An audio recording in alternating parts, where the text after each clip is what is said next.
So mga tol, nagharap na po sa unang pagkakataon po ang ating pambatong former 3 Division World Champion angas ng Pinas Jandrel Casimero versus Kyosuke Kameda.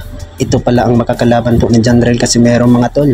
Pinsan pala to sa kanyang promoter na si Koki Kameda.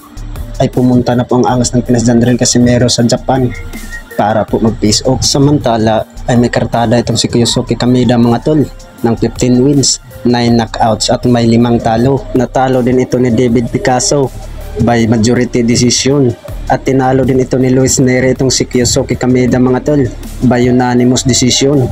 At magandang bakbakan to mga tol dahil po ay maangas talaga ang angas ng Pinas Jandrel Casimero at si Kyosuke Kameda mga tol ay may angas din ito. Bukod dyan ay banat po ng karamihan mga tol na delikado daw ito si Jandrel Casimero kay Kameda dahil po ay kamag-anak daw sa kanyang promoter. Baka ipakain lang daw ito si Jandrel Casimero sa kanyang kalaban. Samantala ay nagbanatan nga sila sa face off mga tol. Ay banat po ni Jandrel Casimero.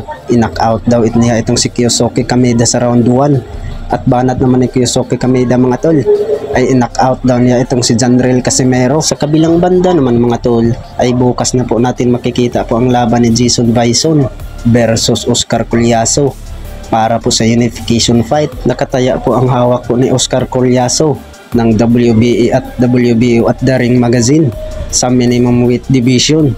Magandang bakbakan to mga tol at sabi po ng karamihan nadihado talaga ito ang ating pambato na si Jason Bison dahil ay may lakas daw itong si Oscar Collazo. Pero hintayin na lang natin mga tol, baka ma-upset pa itong si Oscar Collazo sa ating pambato na si Jason Bison dahil po ay banat po sa ating pambato mga tol. Gagawin daw niya ang lahat para daw makuha daw ang panalo.